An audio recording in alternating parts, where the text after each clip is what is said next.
Hey, good morning, all. Welcome to the Common Good Podcast. So glad to have you along today. As you know, if you read the description there, that we are going to be talking today about the impact of the student loan forgiveness on inflation.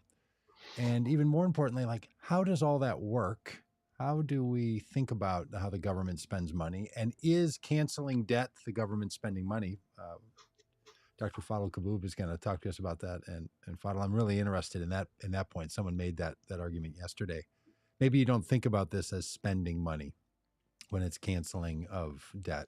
So we'd love to get into that. And if you're new to our podcast, thanks for being with us. We talk about all manner of things that we think are about the common good, but especially how do our economics impact people's lives? And what has been so helpful, Fadhel, in talking with you is this understanding that has changed my mind about how the federal government functions in our economic system.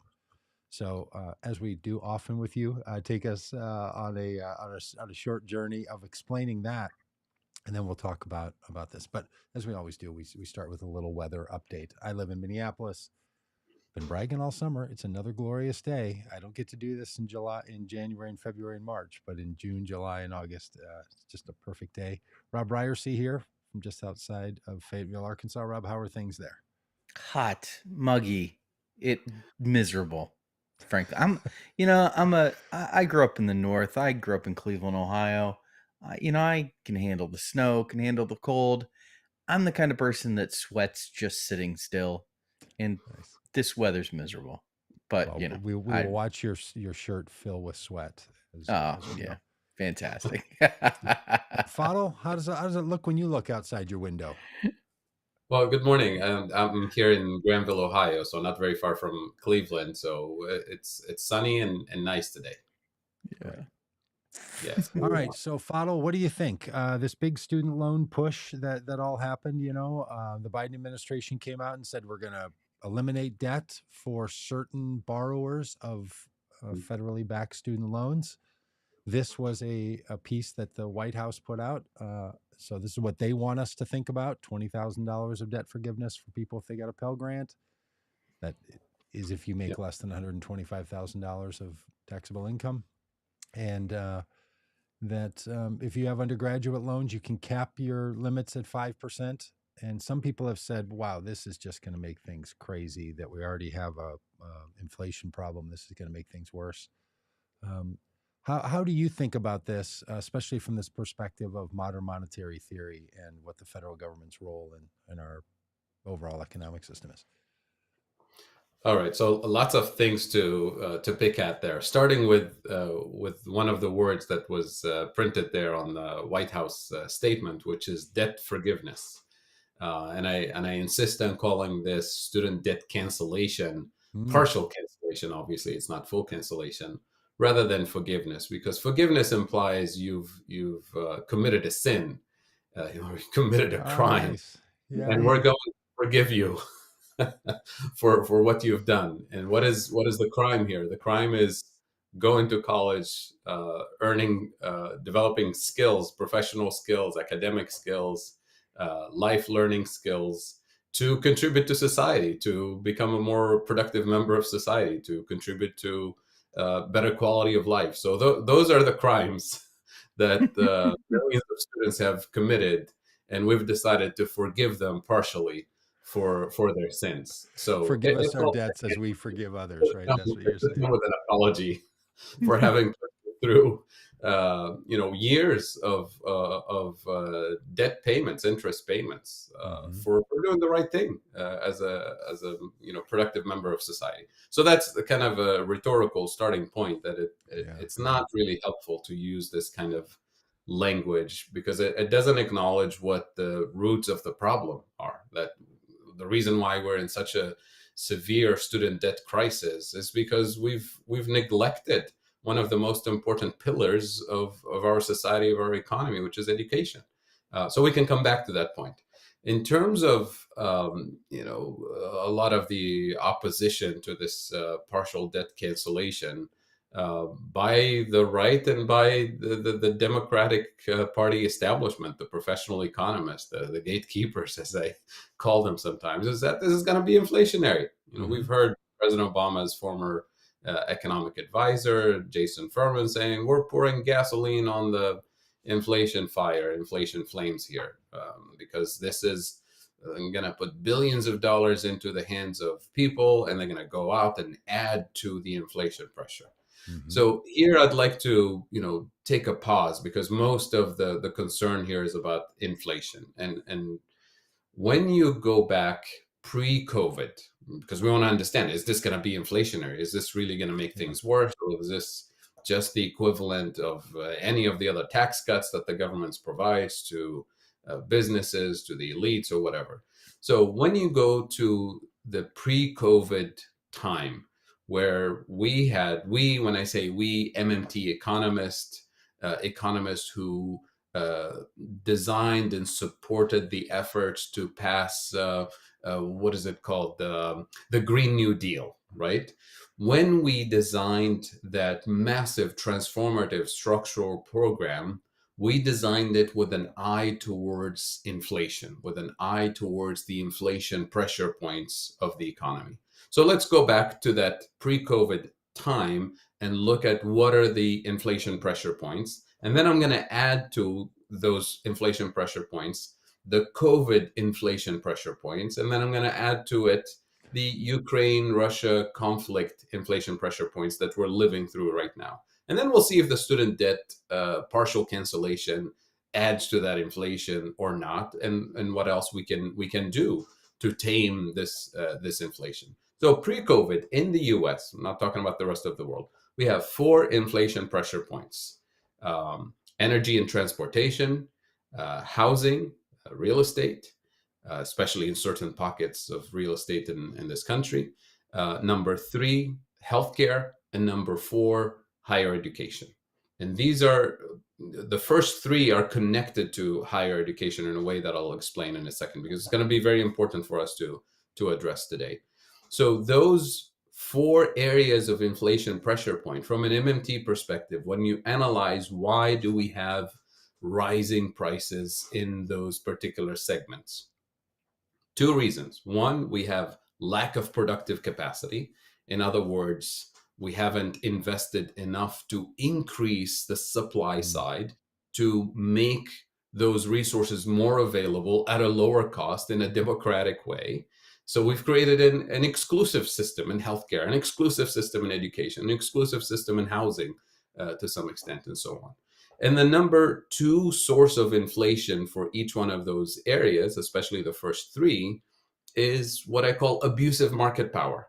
In other words, you have a handful of corporations that actually control and monopolize those markets. And as a result, they can raise prices simply because they can. They can exclude competitors and crush competitors simply because they can. So how do you address these types of inflation structures? You do 2 things. Number 1, you increase the productive capacity. And number 2, you tax and regulate that abusive market power out of existence. In other words, you democratize those sectors. And that's how you tame the source of inflation in those areas while creating millions of jobs and democratizing the system. The problem is that if you're going to do that, you're going to have lawmakers who actually are courageous enough to do the right thing. In other words, tax and regulate the abusive hands that feed them, in terms of campaign donations and things like that. And that's why it was such a dangerous program, quote unquote, dangerous program to the political establishment. So that's the part that we didn't do. When you think of higher education in general, a lot of people are saying, well, that's really the cost of higher education that's the problem, not really the debt. Well, both are a problem. But why is it that in the last 3 decades, the cost of higher education doubled or tripled? Some people forget what the figures are. I don't have them in front of me. But it's a massive increase in the cost of higher education. 2 primary reasons. Number 1, for decades, we've substantially reduced the contribution of states and federal government to the cost of public education, higher education, meaning community colleges and state universities. So when you're a state university or community college, and the contribution from your state to your budget, to your operating budget, is reduced, your only option is to raise tuition and fees. So as soon as public universities raise their price, so to speak, because they have to, that allows private universities to say, well, we're slightly better, so we need to be more competitive, and we're going to raise our prices accordingly, because they too also are receiving less and less financial contributions from states and from federal governments. Number two, universities as operating entities are the equivalent of small cities, right? They have Right. housing, they have roads, they have heating and cooling, they have staff, they pay health insurance for their staff. All kinds of costs are involved. So when you go back to those three other inflation pressure points that I mentioned, universities are on the receiving end of those inflation pressure points. First inflation pressure point, energy and transportation. Huge burden, the cost of heating and cooling university buildings, especially when you have to build bigger buildings, fancier buildings to Yeah. attract students who are willing to pay Yeah, I was going to for the say, is a lot of housing. the cost that, that fancy gym facility and housing Sure. and If, food if you're service facilities. I mean, it's unreal what if you you're see on these competing campuses. with other colleges and universities who are have the lazy rivers and the fountains and the Yeah.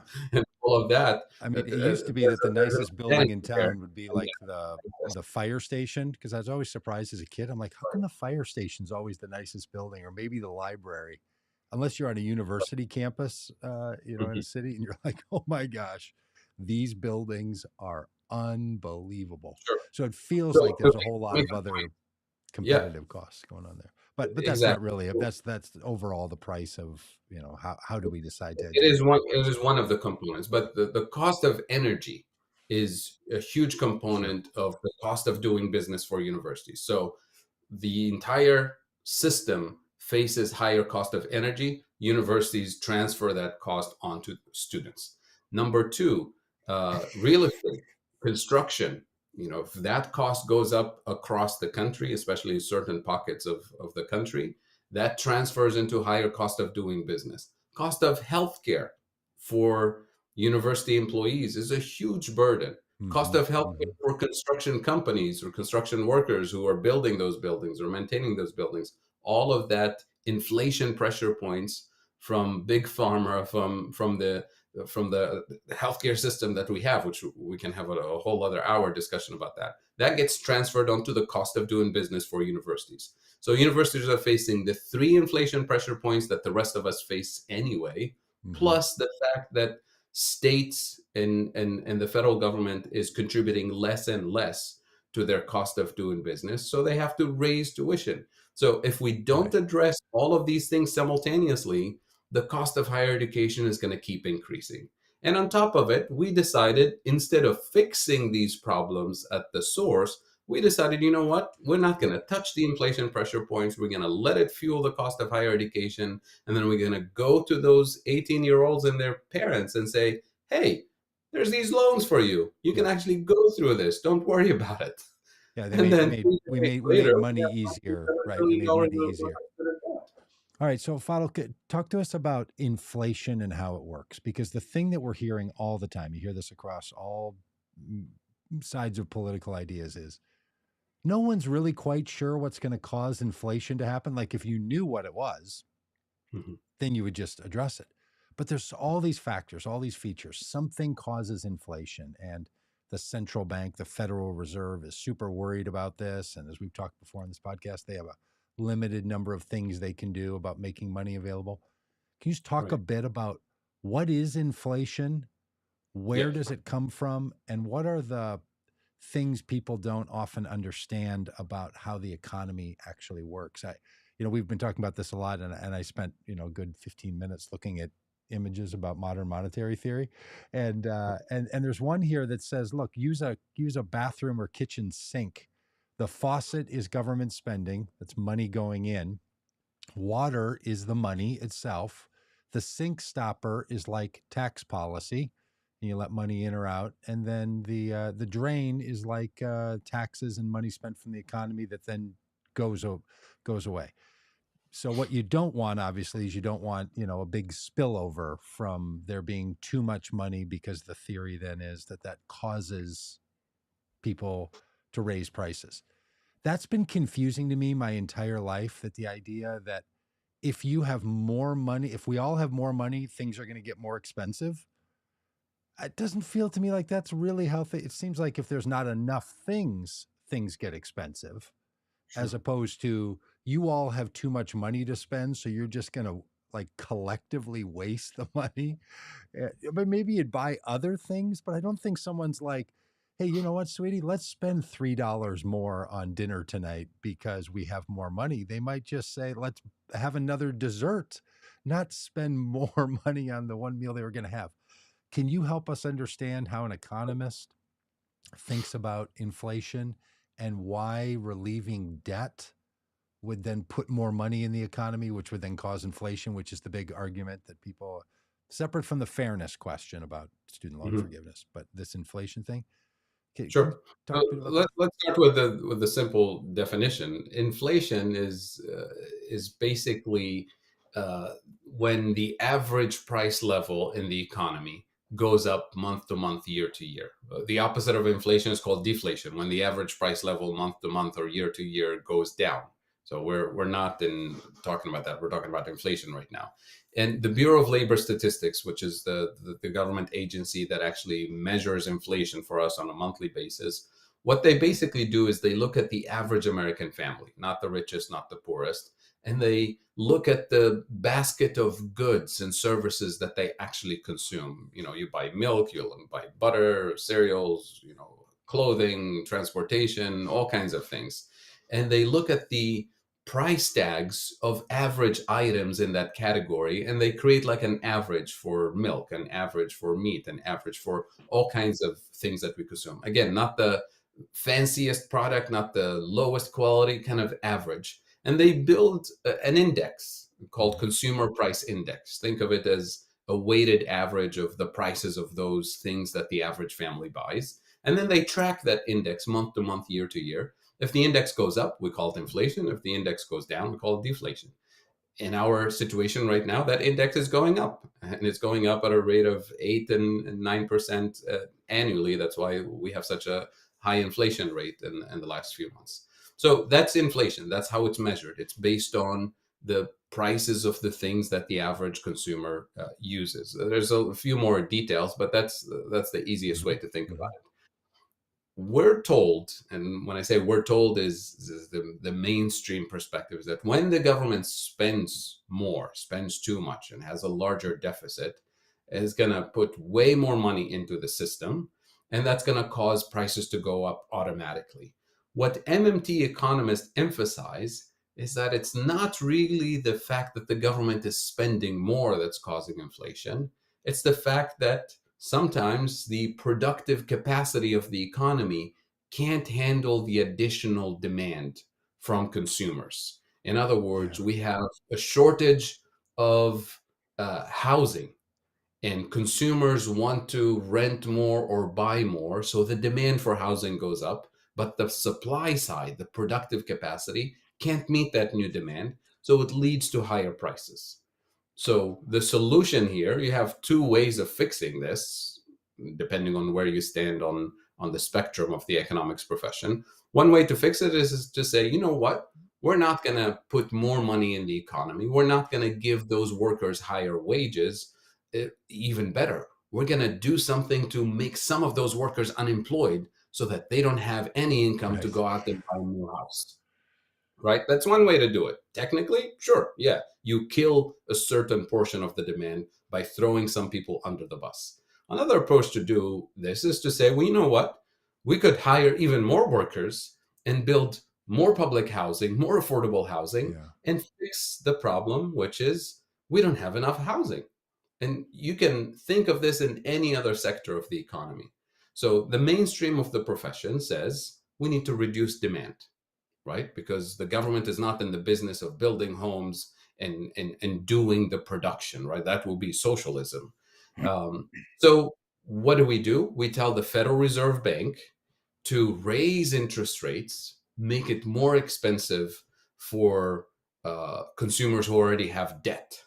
So they have Yeah. to pay more in interest to refinance mortgages or refinance small business loans or whatever, and make it more expensive for any new borrower to go in and say, I want to borrow money to start a new business or to consume more or whatever. And that slows down the economy. That's Yeah. effectively what the Fed is doing. Hmm.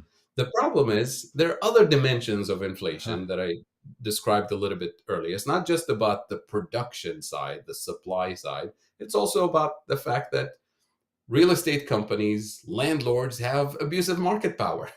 So they hear about everybody's talking about inflation because COVID this and COVID that and Ukraine this and Ukraine that, and say, you know what? This is the time to raise prices. Nobody's going to complain. I'm going to say it's the market. I'm going to say it's the global economy. I'm going to say it's COVID. Even though it might be true that the cost of doing business warrants increasing my prices by, say, 3%, I'm going to take advantage of the situation and raise my prices by 5 or 6 or 7% and blame it on COVID, blame it on the market. But So for that that, abuse so, of market Supply power, chain. Yeah. so for that to cause inflation across an entire economy like we have in the United States, that would have to be going on at a massive scale, right? You couldn't have 10% of the landlords say, "Hey, you know what? oh, sure, Let's jump rents." You would have to, or people selling houses saying, "Let's raise our prices a bit." To cause inflation in a multi-trillion-dollar economy, yeah, that would have to be a level of collusion that I don't know, feels impossible. Like the idea that it's just individual sure, people yeah, selling. And we've all tried to have a little bit of work done and called somebody and said, "Hey, could you cut?" And they're like, "Hey, here's the price to, paint your house." And you're like, "Wow, that's a lot." And they're like, "Yeah, supply chain issues." And you're like, "Okay, all right. I'm not sure it's supply chain issues, but fair enough." But it doesn't feel like that could cause inflation. Like what on this massive scale and so quickly, like inflation just like peaked up so it, fast. it comes with concentration of market power. Okay. So it's much easier when to face this kind of situation, easier meaning to see this kind of inflation when you have a particular market or particular product controlled by 4 or 5 or 6 All right. corporations Yep. on Yep. a national scale. Yeah. And on a global scale, to be honest, I mean, the food system and globally is controlled by 5 major mega corporations. We have another problem, which is, we do have antitrust laws, but our antitrust laws are outdated because they think of monopolies in the way we thought about monopolies more than 100 years ago, when today market power is Yeah. so insidious and does whatever it needs to do to avoid antitrust regulations, to stay under the radar. And we have major private equity firms who don't monopolize a particular company by owning the entire company, but they own enough shares, say 20 or 25%, to have a big say in how that company is organized and how its investments, its CEOs, its corporate decisions. And they take, say, company one, say in the airline industry, and they do the same. They own another 20% and another Mm, 30%, another 25%, and all the other major airlines, got so it. that they're affecting the entire airline industry. And they do the same for energy companies. They do the same for transportation companies. They do the same for food and retail companies. So they have their hands in all the major components of the inflation index that I talked about. But they stay under the radar screen because they don't own 50% and they don't own an entire industry. Mm, They just own enough to control and influence long-term decisions, strategic decisions across the system. Yeah. We don't have antitrust regulations that tackle this type of insidious corporate control yet. And I say yet because it takes lawmakers, the 535 people we sent to Washington, D.C., to actually sit down and draft new regulations and pass and enforce these regulations on these mega corporations that finance a lot of the establishment electoral campaign. Uh, you know, uh, Coffers are packed with PACs and super PACs from these corporations. So So, this so if is one So, side, fundamental. Fadl, yeah, go ahead, Rob. yeah. Let me ask you this. So you've explained inflation and kind of, what happens when more money comes into the economy, and kind of debunking some of the ideas that people have. What about when people say, yeah, but if more money comes into the economy, if there's more money pumped in, then the value of the money goes down. And so this dollar that I have is worth less than it was before because now there's more dollars Hmm. that are around. And so it's not that the prices go up necessarily, it's that, what you know this Yeah. it this dollar is worth less than it was Hmm. before. Yeah, what people mean when they say it's worth less, that's the result of inflation, meaning the purchasing power of a dollar bill in your pocket goes down. I used to be able to, get a $10 bill out of my wallet and be able to buy a sandwich and a drink. Today, with the effect of inflation, with the same $10 bill, I can only afford the sandwich. I can't get the drink with it because prices have gone up across the board. So my $10 bill is devalued. That's inflation, right? So a lot of people focus on the symptoms. It's not the fact that there is more dollar bills in the system.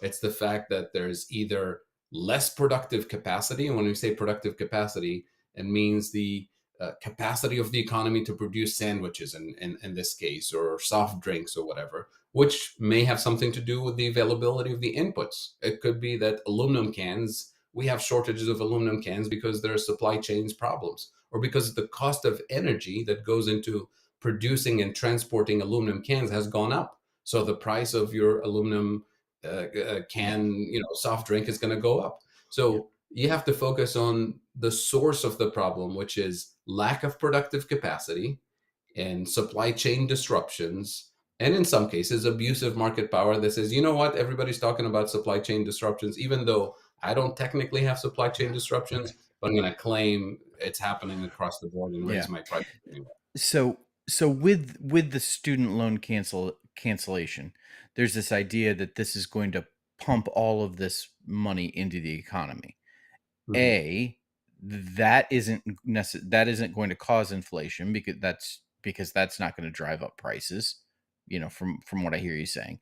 But B, don't you think that it is a bit of a misnomer to suggest that forgiving or canceling 10,000 or $20,000 worth of debt on someone who owes $140,000, you take $10,000 off that, Mhm. it's not like that money's going into the economy.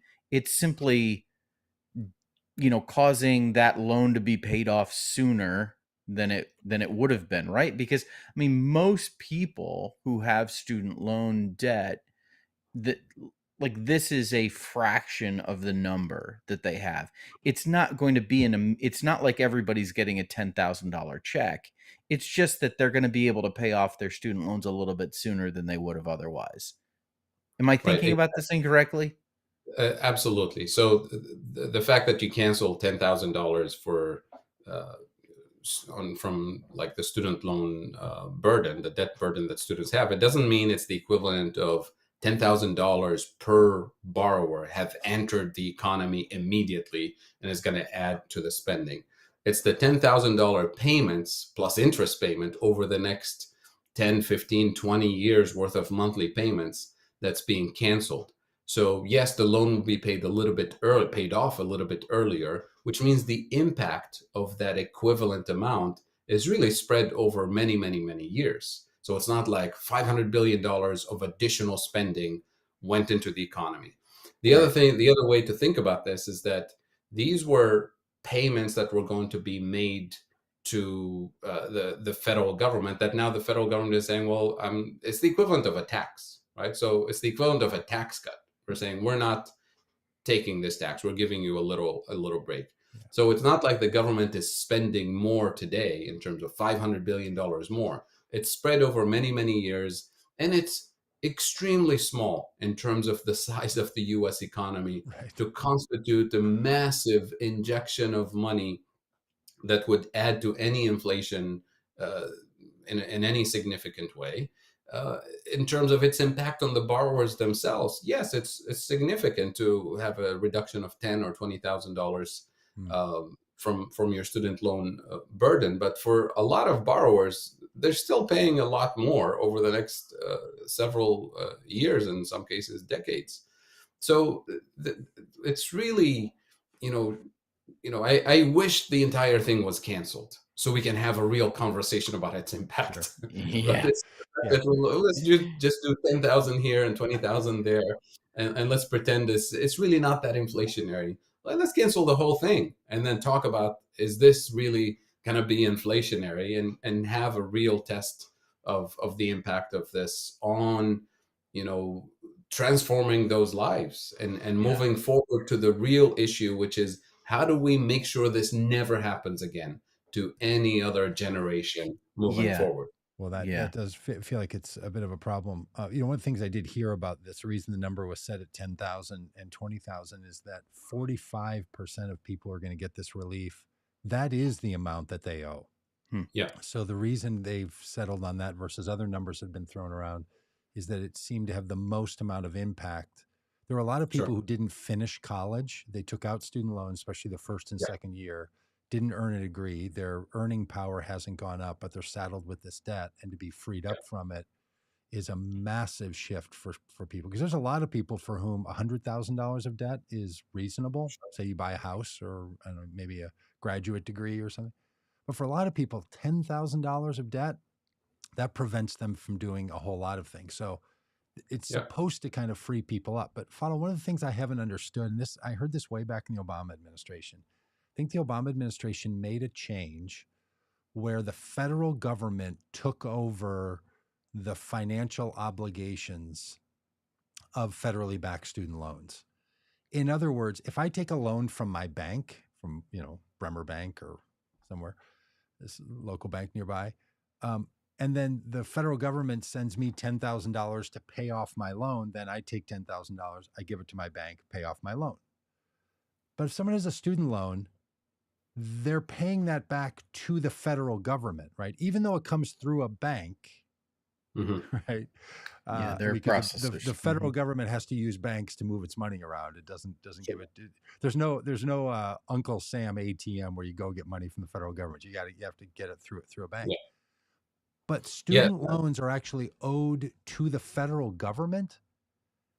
Is Yeah. that So, what I think what you're referring to there, Doug, is the federal government went in and essentially bought those contracts, those debt contracts, and refinance them at a lower cost. So, from a student perspective, from a borrower's perspective, owing the money to the federal government means lower interest rate and easier, more affordable payments, as opposed to staying with a private lender that is not going to lower your cost, and may be imposing higher fees for lack of payments, and things like that. So it was a band-aid, right? But it did transfer that debt to the government, so the money is owed to the government as opposed to the private lenders. So the private lenders were paid off, yeah, right? It's like the equivalent of refinancing your mortgage. sure. You had debt from the first bank, and you pay it off with a loan from a second bank. So now you owe the money to the second bank, except the second bank in this case is the federal government, and And presumably at lower cost and better terms. and that makes a big difference in how the economy works. Do I have that right? Because when it's federal money that's then Mhm. not being received, in other words, the federal government had said, we have a budget that says we're going to get back this amount in student loan payments. Oh, now Mhm. we're not going to get that amount of money into the federal treasury. Yeah. That's So the different than spending happened a long time ago. that's what I What's was getting happening at. now is the equivalent of the tax that the students are paying to the federal government is being reduced. So it's the equivalent of a small tax cut Yeah. to the borrowers. Yeah. Yeah. So this is helpful. So, um, Fadl, so many people are saying, hey, it's not fair that my tax money should go to pay off your student loan. Hmm. That's not Yeah. how it works. No, that's So not how does it work? anybody's tax money. So this is where it's important to understand how the sovereign federal government. We're not talking about states and municipalities here. States and municipalities, they have to tax somebody in order to spend on a Yeah. particular budget item. The federal government operates in a completely different framework of public finance. The sovereign US federal government is the issuer of the dollar. In other words, it has to spend dollars into the system first, inject money into the system first, and then it can go in and tax some of it out, right? You can't tax something that doesn't exist. You can't, not create dollars into Yeah. the system and Yeah. then say, we're going to tax more so that we can spend tomorrow. It's the other Yeah. way The around. you're And playing first, yeah, if you're then you playing Monopoly, the bank has to like give everybody a starting amount of money for anybody to have any money. exactly. And the federal government does it in two ways, by the way, because I know a lot of people say, well, banks create money and all that. Well, yeah, but they can't create their own money. They have the legal authority to create money, not print money, create money via the process of lending. And the only reason they're allowed to do that is because they have a license from the federal government that allows them to do that under certain terms and conditions, and those are important regulations. Not everybody can create money in the system and have it tied to the US dollar the same way the banking system does. So creation of money has to come first, and then taxation takes money out of circulation. So the MMT perspective emphasizes that the reason the federal government taxes the population is not to fund its operations. There are Mhm. so many other important reasons. One of them is to actually give value to that worthless piece of paper we call the US dollar. If there is no tax imposed in US dollars, there will be no reason for us to accept the value of the dollar and payments. And we've seen this in many parts of the world.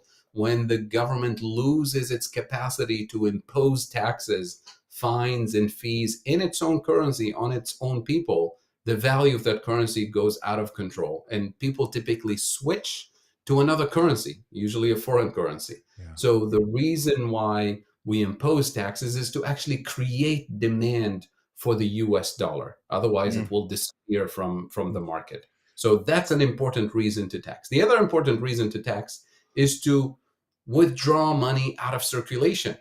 The question is, from where should we withdraw that money and for what reason? Should we withdraw money by taxing lower income people, higher income people? Should we tax polluters? Should we tax gamblers? Should we tax smoking or drinking? Or Mhm. these become political, social, strategic choices that we as a democracy should make. And from an MMT perspective, we say the federal government doesn't need to tax in order to spend. It can spend its own money into the system. That's the privilege that the federal government has. And we should do it democratically based on national priorities. But the taxing, we should tax Wall Street, not because we need their money or their permission, but because we want to reduce speculation, because we want to reduce inequality. Because we want to, tax, multi-billionaires to reduce their power and influence in politics, reduce inequality, not because we need their money or their Yeah. permission to fund healthcare or education. Yeah. You're So saying you want to change behavior in some way. change behavior, exactly, not because we need the revenue. Now, at the state and local municipal level, you do need tax somebody to pay for the school district. Right. You do need tax somebody in order to pay for the roads or whatever it is the state or Yeah. municipality needs to build. That's a very different public finance framework. You need to So tax in order to spend. yeah. So who's paying for this student loan cancellation? So the federal government is paying for it. It's not anybody's taxes that are going into it. Uh, think about it this way: when the federal government provided the initial loans, that was the spending. What we're talking about here is that the government saying, you owe me money, and now what you owe me is going to be $10,000 less, right? So Yeah. the spending already took place. And it wasn't anybody's tax money that allowed the federal government 10 years ago or 15 years ago to issue a student loan. It was money created into existence, which is how the federal government always spends, which is why the deficit is larger and larger and the national debt is larger and larger. And that's the part that a lot of Yeah. people pick on and say, oh, the reason we have inflation is because the federal government Yeah. debt is too high, because the Yeah. government is putting too much money in the system. So now we're back to square one, talking about what actually causes inflation. Yeah. It's So not the so fact that the government spends, it's the fact that our productive capacity in certain pockets yeah. of the economy is not keeping up with demand. There's high market concentration or abusive market power. That's where we should target our focus Yeah. rather than on the fact that the federal Yeah. government can actually create its own money and spend Okay. money into this. So if the federal government when they spend money, they are creating money, bringing it into existence. What do they do with tax dollars? Like where does that money go? This isn't a why do you collect taxes question. It's a what happens with the tax dollars that are collected. Um, it- if you go to any of the branches of the 12 Federal Reserve banks in the U.S. and go on the tour of the building that they offer, they'll take you and show you the vault and the gold and the different parts of the building. Then on the way out, you usually find an intern standing at the door with a big basket in their arms with little bags of shredded money, dollar bills as a souvenir. That's what happens to tax revenues, quote unquote tax revenues, because the federal government doesn't need to collect its own money in order to spend it the next day on other programs. Of course, some bills are not shredded because they're still fine, but think of it as that picture, that sink that you put on the screen earlier. The drain, yeah, there you go. The drain is the equivalent of what taxes. What happens with taxes? That money is drained out of circulation. So any money that's taken out of the system by the federal government is not part of the money supply. It can be shredded. A lot of it actually is not even physical Yeah. dollar bills. It's just It's deleted Yeah. from a spreadsheet. Yeah. Yeah. it's a So spreadsheet number that goes Yeah. up and then goes This down. So I mean, it Fuddle, disappears. I'm having like listen, we've had several of these conversations. I have been interested in MMT for a long time. Something is just clicking in my brain right now that like it is like this welcome to is the Matrix. such a mind-boggling I mean it makes so much sense, but it Mhm. is not the way it feels like it's not the way anybody thinks about this. Yeah. Can I add to that? You know, you've referred to this as a Capernaum kind of moment, right? If you know how we've thought about the location of the sun to the earth, people used to think that the sun revolved around the earth, and now we recognize that it's the other way around. That's the Mhm. way people think about government spending and taxes. This image we have on the screen, and again, I just pulled off the internet, has three components on the top bar for those who are just listening, and three components on the bottom. And the three components are people with their money on the top one. In the middle is the federal government, and then there's a garbage can. And they think that people, you and I, give our money to the federal government, and then the federal government spends it. So if the government's going to spend money, there's only one place to get it, and that's from all of us. Right. That's the idea They're that the taxed sun one of revolves us around. to borrow from us. Yeah, That's the other thing. that They they borrow. borrow it from us. Yeah, that's it. Yes. Where what really happens, and this isn't like this is what ought to happen, it's just this is actually how it goes for the federal government and the reserve, the Federal Reserve and all, is that's all inverted. The first part is the federal government creates the money, spends it into existence, says to Mhm. banks, we're going to put X amount of dollars available to you in your computer Yeah. system so you can start to give this out. And we'll have enough dollar bills and $100 bills and so on. But most of it's going to be computer now transactions. Then that money Yeah. goes into the economy and circulates and is spinning around. Inside that circulation, Fadhel, tell me if this is right. That's where our city government is. They're part of the circulation process. So they do have to get Mhm. money from us and spend it. The federal Exactly. government's not in the circulation business. And then taxes, the money's just destroyed or deleted. It goes away. So if the government puts $100 million in, then takes out $1 million in taxes, there's Right. $90 million in circulation. That's how it Right. works. That money doesn't go into the Federal Reserve Bank account. But Fadl, when I have said this to people, that when Yeah. you're taxed, your money just goes away, they look at me Yeah. like Yeah. you're I'll give you a very easy kind of okay. linguistically accessible way of explaining this. What we say in the MMT literature is that anybody can technically create money. The difficulty is in getting other people to accept it as real money. So let me give you this example. Bitcoin, Let's say let's you say. give me a ride from the market back to my place because I needed a ride. And as you're about to leave, I shake your hand and say thank you, and I say I owe you a cup of coffee. That's my word. That's my bond, right? Pun intended here. My bond. So I owe Nice. you a cup of coffee, which means next week when you come by, I'm gonna give you a free cup of coffee from my shop or from my house or whatever. I could have taken a little piece of paper and written on it, I owe you a cup of coffee. And I sign it and I put my, thumbprint on it or whatever, so that when you come by the house or my shop, anybody in the building will say, oh, you have this piece of paper that says Fadl owes you a cup of coffee. We're going to make you a cup of coffee, even though he's not here, because we know you, we trust the signature, and so on. That little piece of paper is the equivalent of money because you can use it to come to my shop and literally buy a cup of coffee.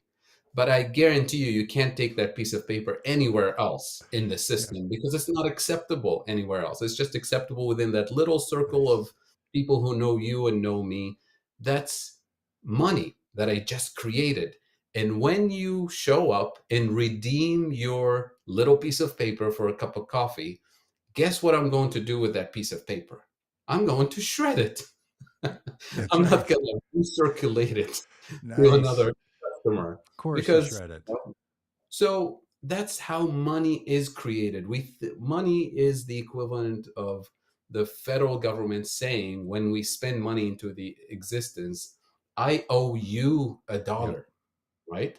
Which means you can take that piece of paper, dollar bill, and redeem it from the issuer at face value, the same way we issued it as a dollar. It's going to be redeemed at a dollar, not as 95 cents or $1.50, because that's what we promised you.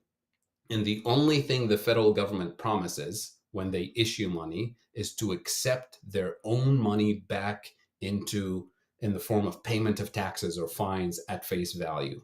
So that's how we should think about it in Hmm. terms of money being created in the system. And then once it's redeemed, it doesn't exist anymore, right? I That's great. paid my debt to you. I said, I owe you a cup of coffee. You showed up and and you redeemed that little coupon, and debt is paid. We're clear. Yeah. There's no money Yeah.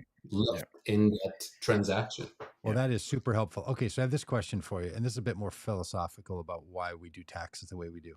If the reason we tax is not so that the federal, again, at the federal level, the federal government taxes is not so the federal government has money because, federal government's broke. It's not true. It's not how it works. Hmm. Then we're going to make decisions about who gets taxed. Hmm. Why do we think that the $10,000 we've given to someone for a student loan Yeah, later then should be removed from the system and destroyed? Why not just give that money in the form of like grants or something for college as opposed to loans? Like, should politicians be thinking about the Pell Grant, which absolutely. was, see, I got a Pell Grant. I don't know if you got Pell Grants, but that meant I didn't have to pay it back. It's just the federal government gave my college whatever it was. I think $2,000 or $2,500, some small amount or something. But I didn't have to Uh-huh. pay it back. They just granted it. Why? So, like, what sense does it make to say, whose behavior we want to change? You, college graduate. We want to Hmm. make sure your budget, is impacted by such and such a debt that you've taken on. Like, Yeah, wouldn't the better answer to all of this student loan business, and whether it's fully funded, is just to make all of this in the form of grants and not in the form of loans to begin with? Wouldn't absolutely. that be the answer? Absolutely. And that's where these are the decisions that should have been made decades ago when we started to reduce the government's contribution to these Yes. grants and started forcing students and their parents into going to private lenders to get an education in order to, get a job and start their professional lives.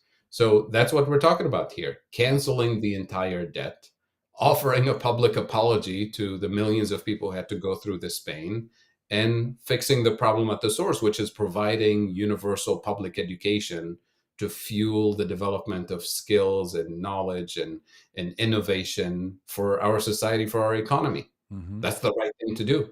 Mm-hmm.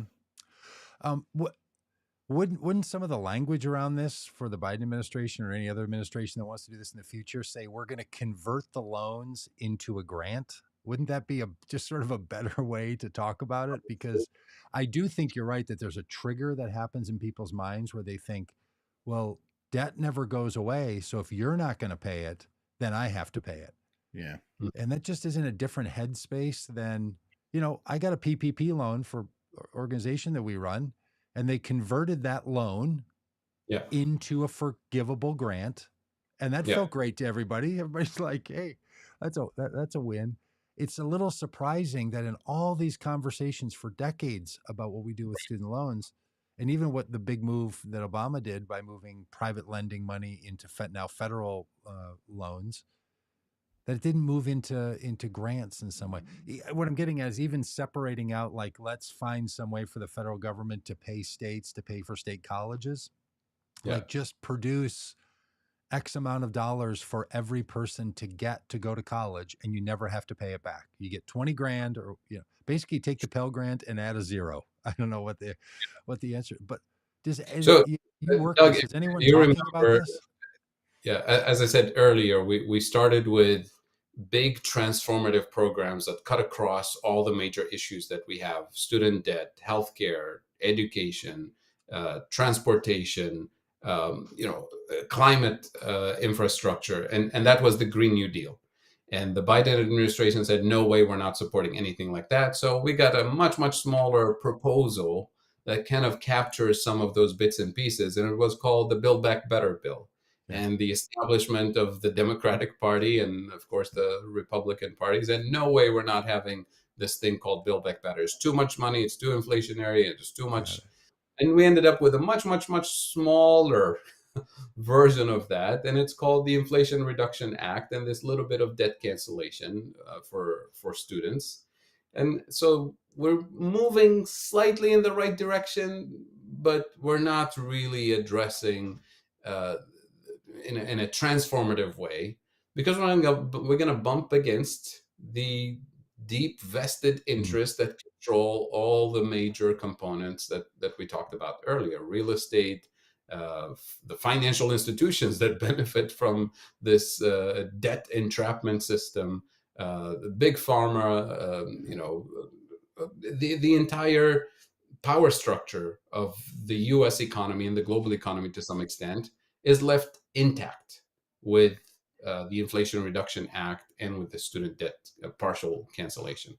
But on this one, who has vested interest? I mean, other than people thinking it's not fair, who has vested interest in people not having to pay back their student loans? Like, what what big cabal of worry is like, oh, I'll tell you what, if these people get their student loan, $10,000 or $20,000 of student loans forgiven, Yeah, that's going to really undermine our power. Like, it doesn't feel like that's even going to jeopardize all those it's people you're a talking about. Would love for these people to not have the $20,000 in their future bank account deleted, right, or eliminated, cash wise, and let them be able to keep it so they can spend it because they're in the circulation system.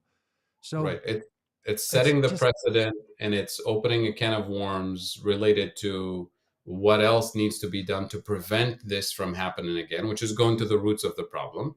And number two, a can of worms related to other forms uh, of debt Yeah. entrapments, mechanism. We Now have let's an talk. Okay, now healthcare do debt. medical debt, right?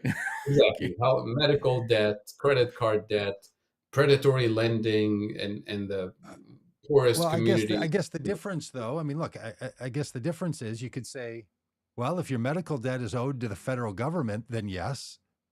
Like that's the thing about these loans or a PPP Here's the loan. thing. Here's the thing. Addressing the medical debt entrapment structurally means, why is it that we don't have affordable healthcare, universal Hmm, healthcare? sure. So there's that thing. What is it called? What is it called? Medicare for all. Right? Right? Yeah. Getting people to think about, oh, if we're going to really fix this medical debt trap, then we should change the way we deliver healthcare to people and how we finance it. Yes. Who gets to control the industry? Who gets All to that. set prices for diabetes medication and things like that? It's a can of worm. And now we're back to step one, which is where we started. The Green New Deal had the Yeah. components to structurally transform all of this. Sure. And we I hear decided, that. But look, I've never, in all the arguments I've heard about the student loan forgiveness complaints, I haven't heard the people use a slippery slope argument. Like maybe that's deeply under there. But my yeah, friends who think this is a dumb idea, my brother in law who said this to me the other day, he's not thinking, oh, I don't want, you know, loans to be leading to some kind of like universal health care. He yeah, just says, this is just ridiculous. This isn't how we should do it. It's not fair, you know, all of that kind of stuff. And I don't want to have to pay for somebody else's semester that they blew off because they sat around playing foosball and didn't go to yeah, class and couldn't get a degree and now they have debt and I have to pay for it. That's what he's thinking. He's not into some like, well, someday this is now going to lead to, you know, diabetes treatments being funded by the federal government and that's where big pharma makes their money. So I, well, I it's very important rhetorically for those who oppose these massive structural transformations to focus on the little things that people can yeah, grab onto, the kind of anecdotal evidence of the college kid who was skipping classes and playing foosball and things like that, yeah, yeah. which I is mean, which is yeah, but not, I think what you're saying to us that is, hey, doesn't produce $1.7 trillion worth of debt. that's right, not that much foosball being played. Um, yeah, but this point that you're making is, look, this is not the cause of debt for the country is forgiving, or the cause of inflation is forgiving this debt, and you're not going to have to pay for it, friends. So it feels to Yep. me like that's the thing people have to get their heads around. Yep. Fadl, there's a lot Fuddle. we could talk to you about. I Oh, know, and we want to, and we do it every week. You're off to Thank teach a class at Denison yep. University where you do all your good Yep. work. So You thank have you for your schooled us. Now you have to go teach a class. Thank you. Is It's there always a pleasure being on the Fuddle, show. any just brief thing that we've missed, that we like, any like little thing that you'd want to leave with us as we finish up this conversation about student loans? It's basically, I mean, is it that $10,000 is nowhere near enough? They should have done it all. Yeah, I mean, it's the way I think about it. You know how when you're jumping into a haystack and trying to find a little needle, and then you're fighting with everybody else. Is it a needle? Is it a pin? Is it? That's how I feel like what we're doing. We're into the haystack, and we need to get out of the haystack and look at the yeah, bigger Yeah. picture and realize, what are we doing here? yeah. Who Yeah. cares about the needle in the haystack? Let's talk Yeah. about the bigger picture, the structural issues. Right. Why are we here in the first Why are we place? in a haystack? Yeah, Think that's a about great Yeah. how point. we Yeah. these problems. Yeah. All right. So great. Fadl, Thank you, thank you. Fuddle. Thanks. All. Thank We you. will let you go and we'll Always a chit pleasure. chat with our friends online here for a second. All right. Thank you. See you. Bye. Bye. Well, Rob. Such a great conversation. Yep. I mean, Yep. again, it's mind blowing to me, just Mhm. utterly mind blowing how the federal government actually works versus how I Yeah. was told it works. I And how had most of in us my think it mind works. I had in my mind that the federal government had two streams of revenue. One was they collected taxes and they paid for stuff with taxes, and whatever else they couldn't afford, they just created that money. I see. Mm-hmm. I the No, it's a used IOU that they just throw away and take out of circulation. That was boom for Yeah, me. there's That one was stream of money from the federal government. All money comes yes. from one source, and there's It's just all no it's return. just new every time. Every time it's new. I'll tell you this not only does it make people's minds stretch when they're like, you're telling me that when I give my money to the federal government, It that's ch- not what they used to spend. It takes a minute, and then they say to themselves, then why are they taking my money? yeah. Like, I get it. Yeah. I mean, this has been a conversation about MMP that we've been having, in this whole time with Fadhel. I, I'm not yet fully understanding why general income tax has to exist. I Yeah. understand why behavioral taxes should exist. I don't understand why 7%, 15%, 20%, 30% of whatever you earn as income needs to be taxed. I just don't, Yeah. philosophically, I don't understand it because the government doesn't need the money. Again, Yeah. the state of Minnesota should tax me like that because that's how the Yep. state of Minnesota functions. My city should tax me like that because that's how the city's going to function, or they're going to find a user tax.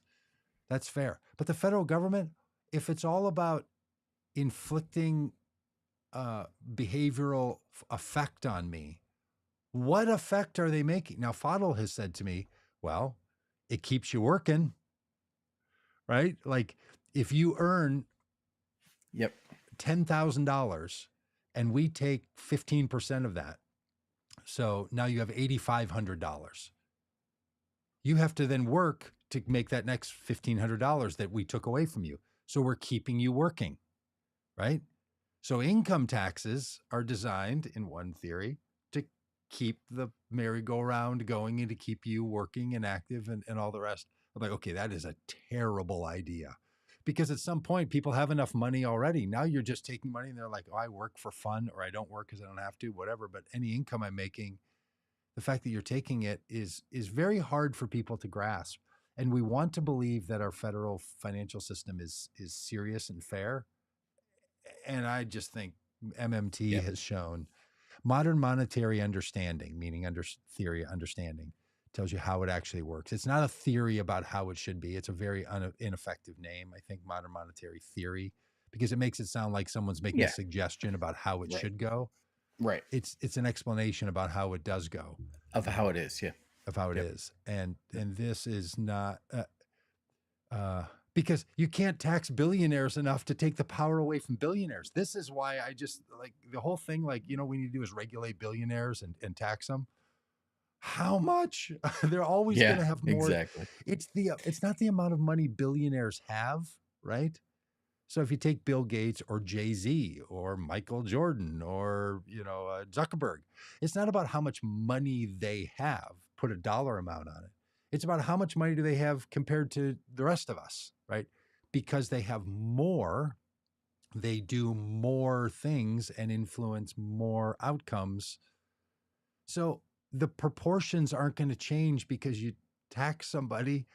So even that, I don't know. The whole question about taxing, unless it has something to do with keeping the cycle running, it's hard for me to Yeah. validate that it's a legitimate thing that the federal government does.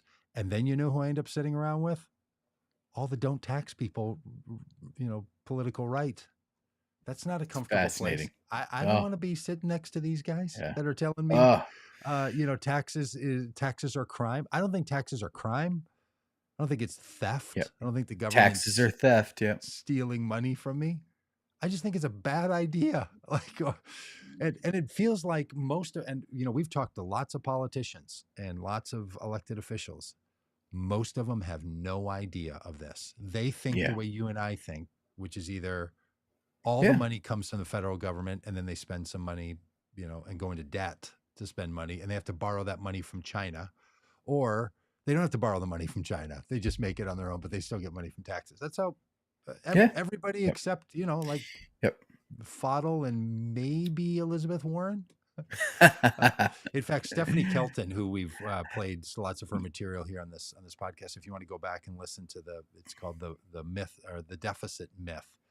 She has a great book called The Deficit Myth, and she was worked on Bernie Sanders' Senate team, and she worked in the Obama White House on this stuff. And she talks about how furious she was to hear Obama saying things like the federal government is broke. Like he was just running the same Yep. line Yep. that people hear all the time. So you've heard it from not only Democrats and Republicans, but from people who are very progressive Democrats. Yeah. It's not just one. It's not just Right. one side of them. Yeah. Well, Doug, I am now 7 minutes late to a meeting, so I probably ought to get rolling. That's a shame. I wish I I could know. send that 7 minutes back to you and destroy it. But hey, thanks all. Very active chat today. Lots of goodness. If you're not yet over on YouTube, that's where all the action is, friends. So if you like these kinds of conversations, stick with us. Just find us over there on And YouTube. Fadhel's the best. He's the best. Yeah. Yeah. I mean, every time we finish this podcast, I'm like, just the best guests. Just the best. Yeah. If we could just get the hosts up to quality of our guests, this thing might actually work. One of these days we'll understand the economy and ask some quality questions, as opposed to I feel like Fadhel, like, he teaches college, but this is his like second grade class when he talks to you and me. Oh, dude, you know what this is an awful lot like when I talk to astrophysicist Paul Wallace and I have to, have him explain to me what the moon does. But it's not that we're not informed people. It's this stuff is. I know. It's hard. Yep. By the way, I think we have astrophysicist Paul Wallace tomorrow. So if you want to come on Nice. for a little journey into space, we'll see you tomorrow.